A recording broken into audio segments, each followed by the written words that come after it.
Yeah, so Dr. Perez will be telling you.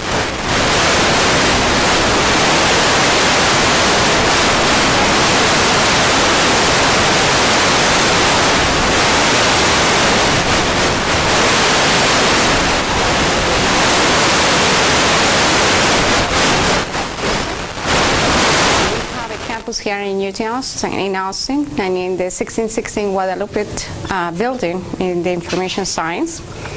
And I work with the Department of Biostatistics, and we promote biostatistics. In general, I wear two hats. Is the hat of biostatistics across the U.S., and then my department had to join our department. But in general, the presentation, what I'm going to do is I am going to blend why biostatistics in the U.S. versus, and then what do we have in our institution if you want to join us in that direction. So it's just to give you an idea of where we are in biostatistics and why biostatistics. And the idea is that I want you to think about it and trying to consider a career in biostatistics. So I want to get to know you a little bit. So how many are you in the undergraduate program right now? So there are a few of them, a lot of those. What majors are you guys? Math, all of you? Okay. And there's some of you may be thinking in master's or doctoral program, either in math or in another career field. So the purpose is for me to inform you what is biostatistics and trying to make you think about the career in biostatistics, because you need the training that we need in order to go that route. So that's where that's the purpose of the presentation.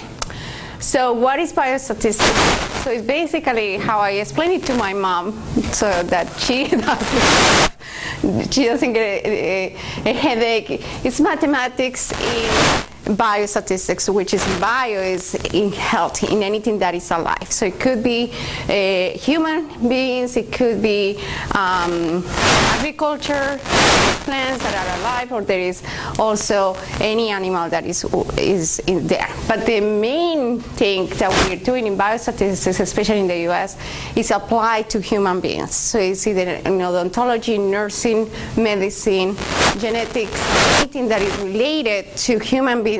That's what is the biostat part. So statistics is a branch within math, but then when we put the biostatistics, it's because we are applying those methods to life, to things that are alive in general. Okay? So we need a lot of mathematics for sure, statistics, computational skills, biology concepts, and we can understand. And if we did math, we can learn a little bit about it. So that's why we are saying we promote that as biostatistics.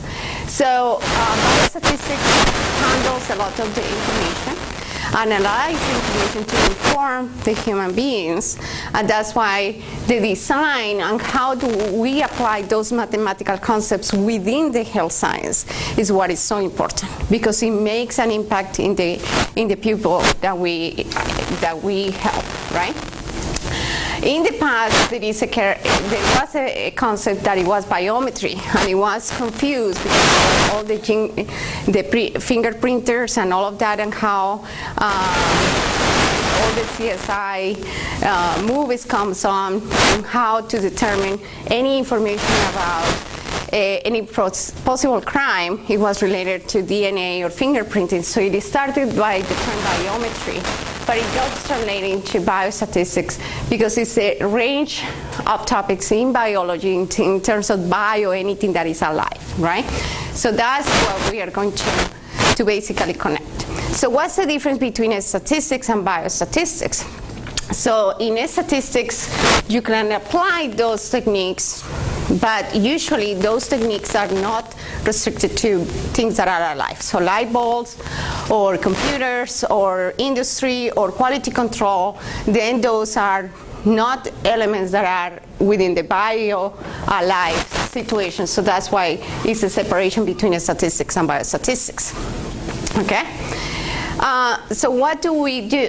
And in terms of science and statistician as well, I took a lot of In my career part, I went math and statistics in the first 2 years, and then after that we split it there. So you guys have a different experience, but that's how I got trained. So in statistics, we move from a sample to the population from where we extract that sample. Okay, so we collect data, organize it, analyze it, and draw conclusions. Okay, so that's the easy sample to do that. So what are examples of real life that happen in the world? We can study the health effects of air pollutants in a community. So like, for example, in Houston, there is a lot of the channel that it goes from the Atlantic Ocean to the city. We get a lot of air pollution, or just even the traffic pollutant, how that affects the community, how that it affects us. So that is one of the examples of what can biostatistics do there. So when we test a new drug, like every single drug that we have is a medication, right now in the market by FDA. FDA, in order to put it in the market, will require the pharmaceutical company to evaluate what is the safety amount. So when you say, I have to give this person 80 milligrams or 100 milligrams or 150 milligrams or whatever, is a biostatistician who came out with a mathematical model to know why 80, why 100, why 150. So you see, it's not a clinician who knows that, it's the statistician or the biostatistician who came up with the model and developed the method, who came up with those cut points of what's the amount. So another thing is go and test it and evaluate. It's like, okay, you randomize to people who had that amount of treatment and the others who didn't have that amount of treatment. And you see if the effect of the treatment makes a difference on those participants with disease, or it doesn't do that. Now with genetic traits, now we are trying to detect which genes are associated with what disease to try to target and minimize risk through there, right? So other examples, like what are bad health outcomes and how to differentiate, like for example, teenagers that are I suppose alcohol users or tobacco users. How do we differentiate their behaviors in comparison to other kids who are there? So what are the triggers for all of them? Okay, there is also intervention that we can do for obesity, for risk sexual behavior. Right now I'm doing a project with one of your faculty. We are putting gardens in the schools, and we are trying to promote that the children who are in second, third, and fourth grade of elementary school, they grow their own vegetables and fruits so that we can prevent kids to be less obese. How? By then cultivating their own food, cooking fruits and vegetables, and promoting healthy living. So that's for example, but we don't know if that will work, so we have to randomize the kids and randomize parents and figure it out if we can change the behavior of those children and if that will work or not. Okay? Another intervention that I'm working right now is in Parkinson's disease. So that disease doesn't have a cure. So we are trying to find is a treatment that at least will minimize the progression of the disease. So now we have to randomize people to a usual treatment versus a better treatment. So it will be unethical, like do not give them a treatment given that they have the disease, okay? So there are tons of collaboration areas where pediatrics, pain, renal failure, rheumatology, genetics, emergency medicine, fractures, cardiovascular disease, anything that is related with any part of the human being, we have a nudge to work with, okay? So what are the methodological areas? So there is tons of statistical components that are needed within those areas. Yesterday I was listening to a presentation about right now everybody in their phones are collecting data about movement. So we can collect easily how many minutes are we moving, and like if I move my hand, I am moving in reality 3 dimensions. So now I will have is 3 time series going on simultaneously, and maybe I can predict association with health outcomes like a heart attack or a stroke. Can I predict with those measurements anything of that? So there is a lot of statistical tool that we can use that. For example, in health economics is how much it costs to prevent a death, or how much it costs to do that intervention that is effective, right? So those type of approaches with economics and statistics is also making sense. Meta-analysis is like, do I trust so much information that is in the literature? How do I analyze a collection of published articles? What is the final evidence based on those publications? So those are the type of analysis that we do, okay? So let's think about it now in a career. So in this case, I have the website that is called jobsrated.com, and I just looked at it this morning. And the statistician is one of the 20 best occupations in the US right now. So why is that designed? Because it has a stable market and a very good job pay. So that's good. So there is, you can go into academia, you can go to industry, you can go into government, you can consult. There's very few people that does consultant, but they do very well, okay, also. So there is a lot of institutions that are seeking biostatisticians all the time. I can give you, and I will show you a website right now where you can, there is no time that there is no a job posting for this, okay? And you go to the University of Florida, everybody's posting jobs related to statistics, so this is a very good situation. The situation is not bad in the US, but even around the world is worse. So if you go to any country, you're going to find a job as a biostatistician. So you want to travel internationally, also you can work in collaboration with Europe or clinical trials in Europe also, where you have a comparison between US and the other clinical trials in Australia or here. So there is also the catch that you don't need to be as isolated in one single situation, okay? People in the government, like in Washington, that are always needing biostatisticians. The Food and Drug Administration, especially with all the treatments and medications, that is not going to be away. We are trying to get new evidence regarding tobacco regulatory science, like e-cigarettes, smokeless tobacco, all of the new emerging products regarding tobacco. Those type of things are needed, a statistician, to give evidence, to inform the agencies, and they can change the policy into the country, okay? The National Center for Health Statistics, you could be more familiar, the National Institute of Health, the Environmental Protection Agency, the Department of Agriculture, etc. So there is a lot of that. So if we go to private sector or industry, there are tons of pharmaceutical companies that are always asking, hey, do you have any student that you can recommend to hire? Google is also the other company that they need data scientists in biostatistics to manage the amount of information from the internet. So there is also a lot of information, and if you like more in the computer side, there is software development. So to create new methods or all the statistics within the software, that is also available to you. WHO, any non-profit organization, they are also interested not only here in the US, but around the world also, okay?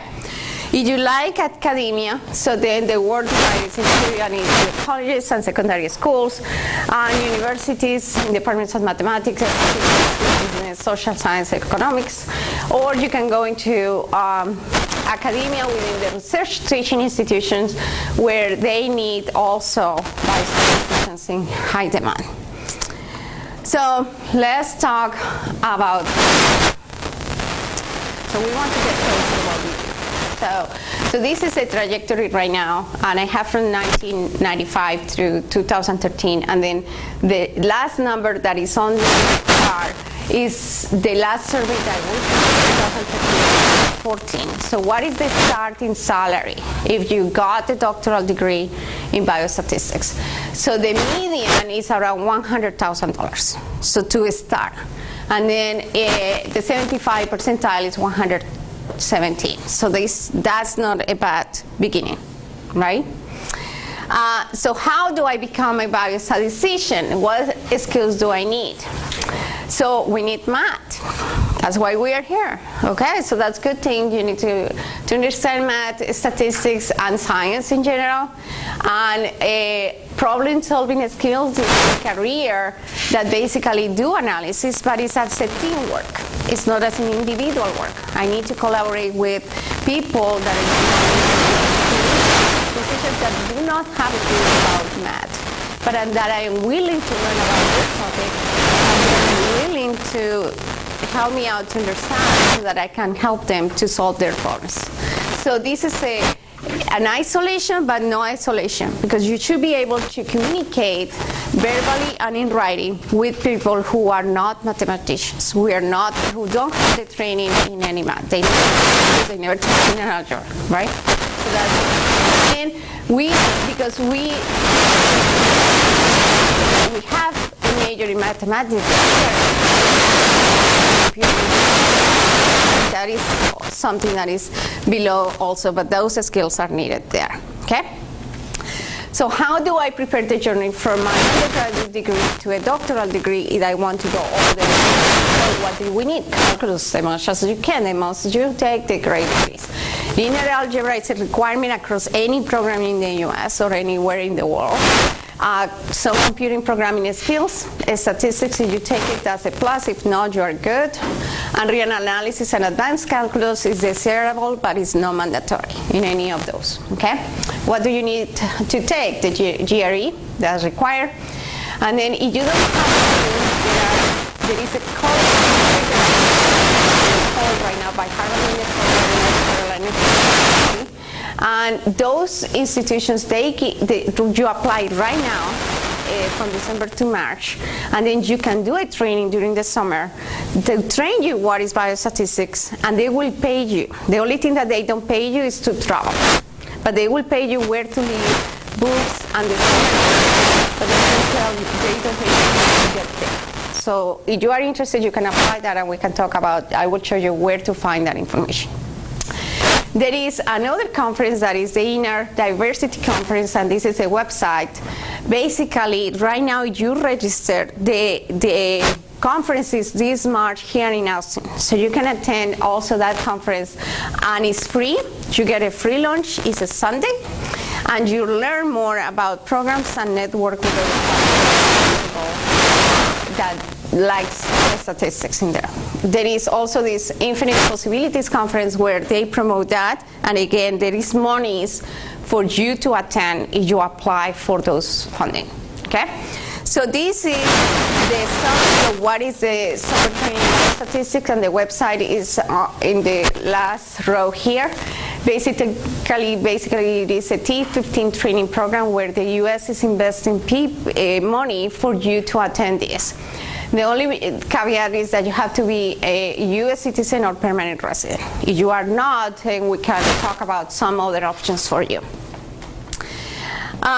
So let's suppose that now you finish your undergraduate degree, and then how do I cover my expenses when I am in graduate school? So there are positions that are called teaching assistant positions, graduate assistant positions, research fellowship, training grants, and training grant for pre-doctoral and postdoctoral degree.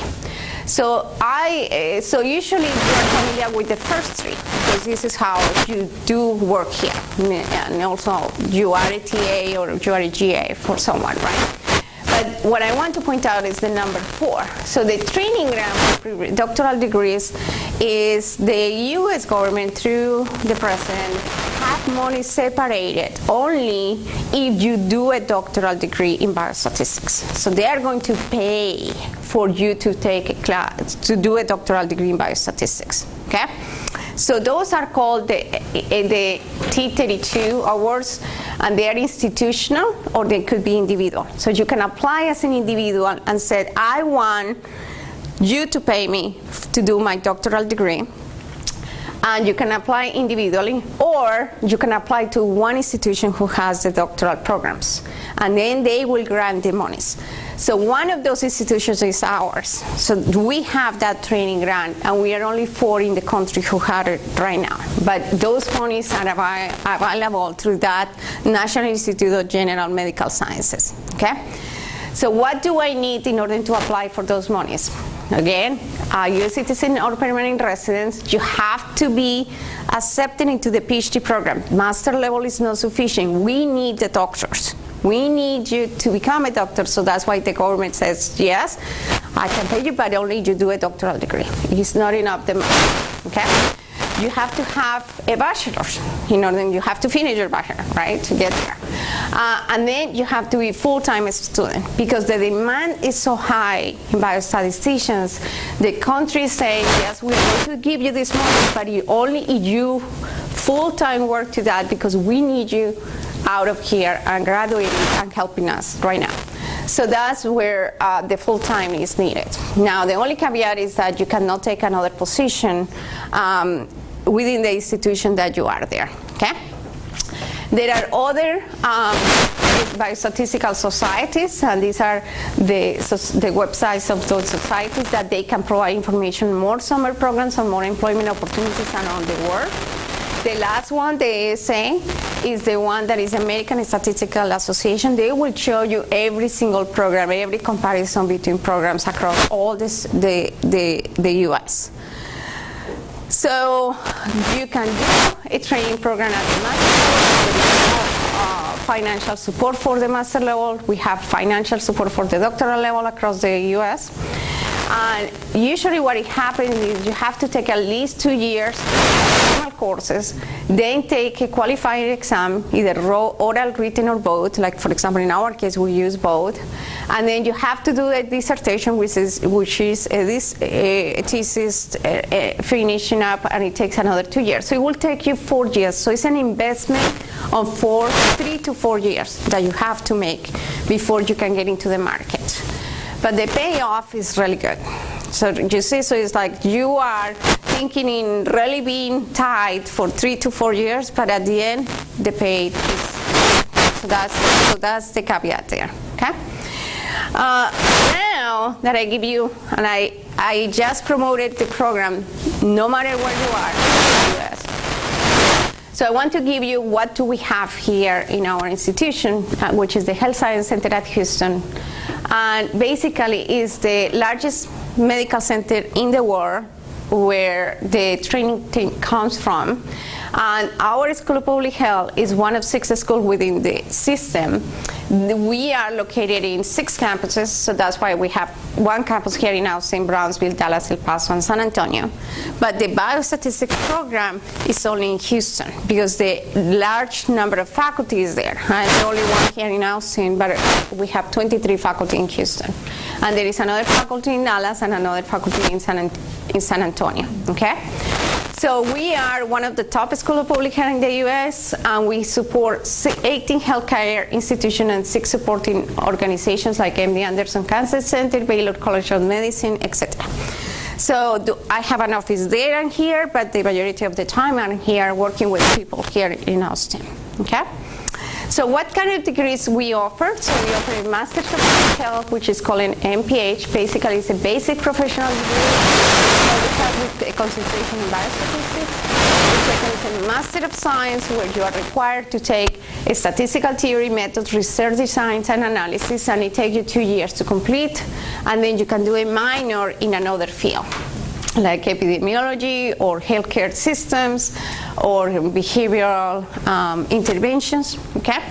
And then we have the Doctor of Philosophy, which is definitely, it's more advanced statistical theory, is to be independent, for you to be independent, right? So you have to know a lot about application, statistical consulting, and independent research. It takes 2 to 3 years beyond the master program, and then you need 1 minor. You need to become familiar with either epidemiology or health promotion, and you need to do a dissertation.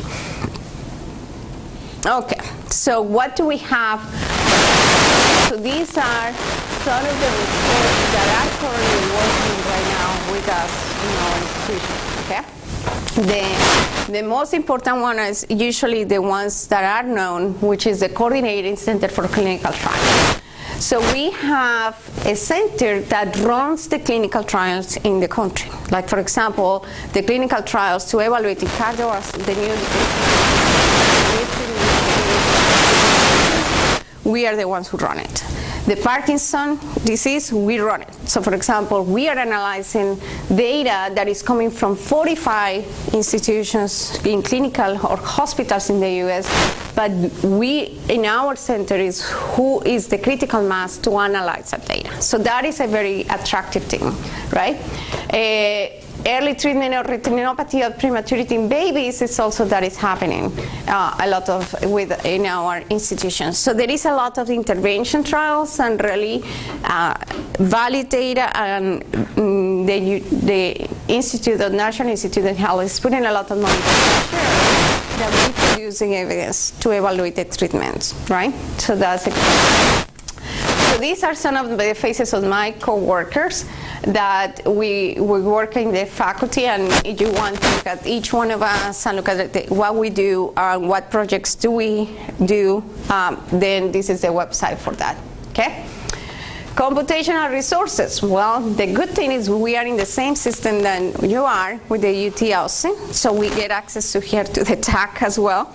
So we get a lot of high-performance computing services from here and also from what we have there. So there is a lot of packages and information that we have available for that. So what are the requirements? So basically, these are the minimum requirements for the MPH program. We require only one calculus, a lot of strong methods in math.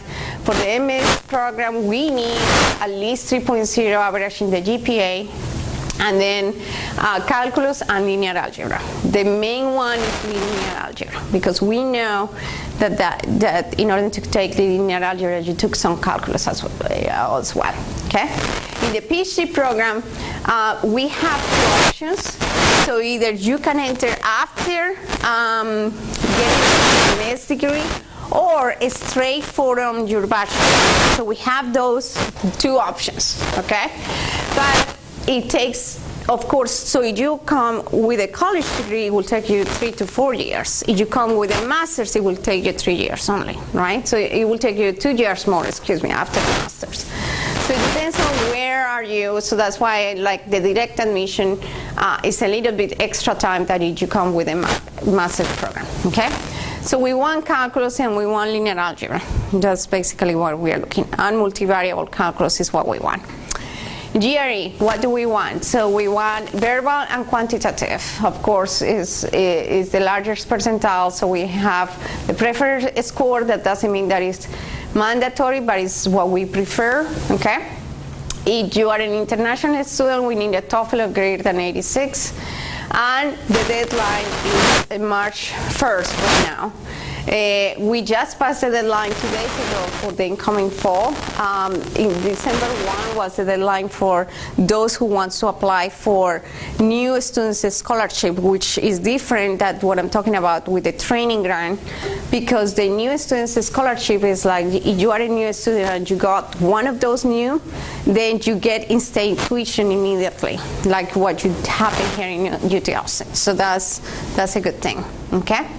So how do you apply? So you apply through this institution that is called SOFAS, and then basically you submit your application, you put your CV there, and then you have to ask for 2 letters of recommendation to your faculty here, and then you have to request transcripts to be mailed out to SOFAS, including the GRE, and basically you pay the fee, I think that is $50 for review of the application. And the website is there if you want the full detail, okay? So these are the financial support that I was talking about.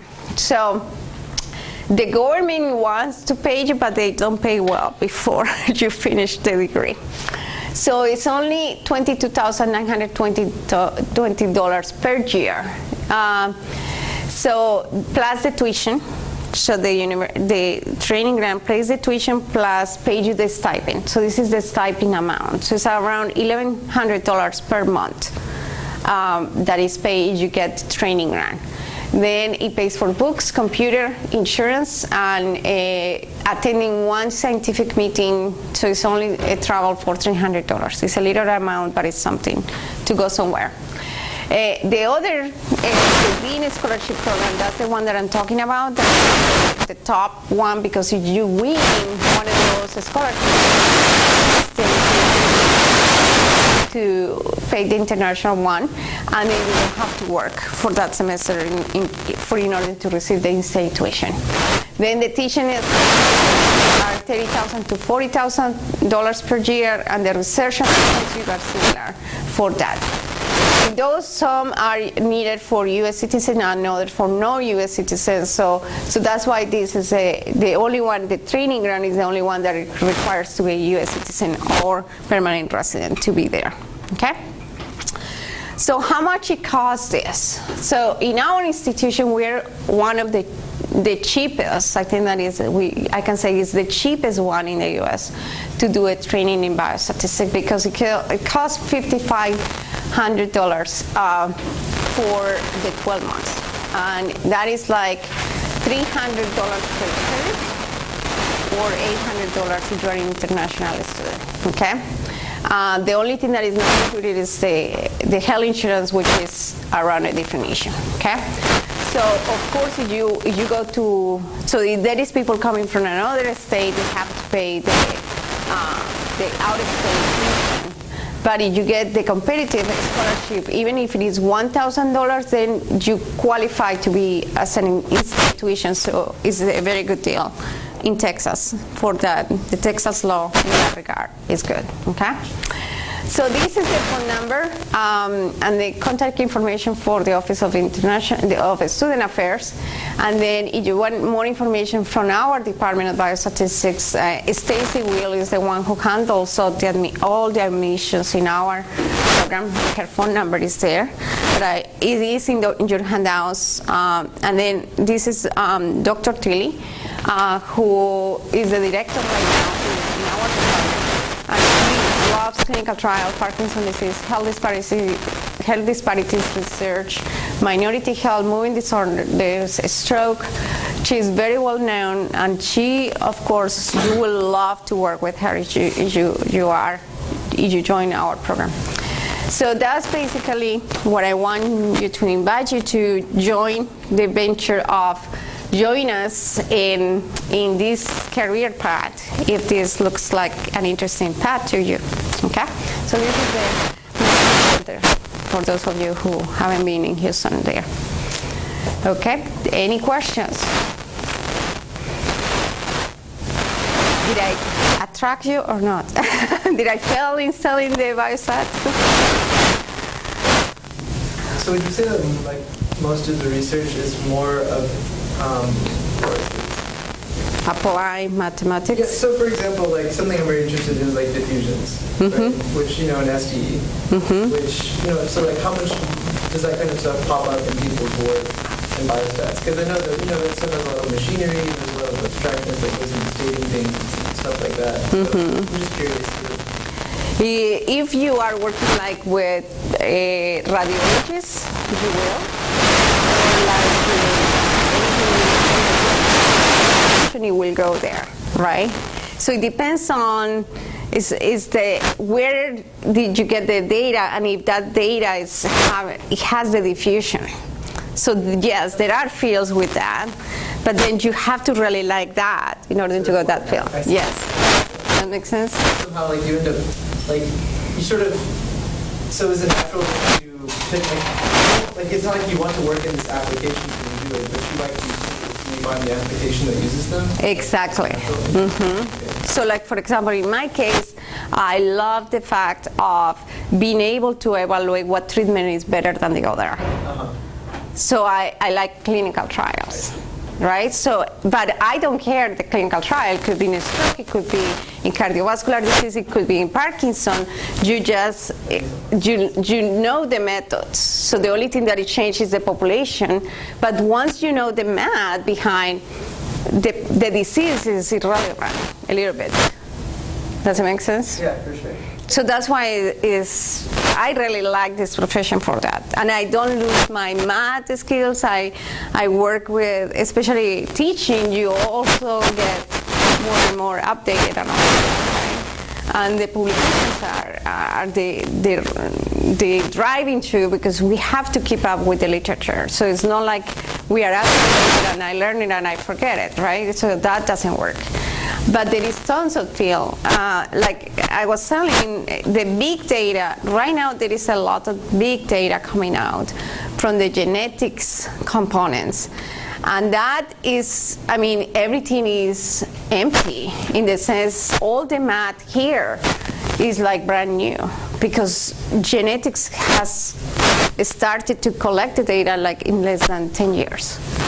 So all the math around this, huge open space for everybody. Is there a way we can get a copy of the PowerPoint? Yes, I'm going to update it. There was one typo, so I would send it to Corey and he will distribute it, right? Would you say this work is more business or academic oriented? It could be academia, it could be government, or it could be, yes, private sector, Okay. So industry. that's where you go. It depends on what you like. Okay. But the good thing is that it's jobs in all of them. So, like, I mean, if you go to the website that I mentioned the AMSAT, there is no one time in all of these 3 websites. You can go anytime, and you're going to go to jobs. I always see jobs needed, right? It's amazing, and I get calls. Do you have students? There are very few students who are doing this. So it is a really low pool because, like you are a very special pool, right? You have been in a math department, so you have all the skills, right? Now, if you want in the future to do new theorems or to prove new scientific concepts in math, then you are going to go into probably a more math path, but then you have to come up with also the statistics. Now, the salaries for mathematics and the salaries for statistics versus the salaries from statistics are completely different. Completely different. So the starting point from a math is around 60, 65, right? From a statistics is 70, 75. But then when you go to biostatistics, it's 100. So it pays off. And this is academia. So you go to industry, like for example, I was trying to hire one person with a master's degree, and the starting salary was 120 because we went to private. So the private space amazing, good. We cannot compete with them, unfortunately. But if you really like a private sector, that's a good will. I didn't like private sector. I didn't like the pharmaceutical company. Why? Because it's repetitive. It's very repetitive, and I didn't like the repetitive. But there is people who likes the repetitive, and that's good. Don't take me wrong. Can you detail what you mean by repetitive? So, for example, you work in a pharmaceutical company, and let's suppose that they are working only in developing new drugs or new devices. Yeah. So the only thing that you do is evaluating devices. It's only evaluating drugs. So they change the drug, but you have to do the same thing over. So new drug, same thing. New drug, same thing. So that's what I mean repetitive. So like pharmaceutical companies not releasing certain trials of their drugs, were there any ethical issues that you had? No, with ethical issues, no.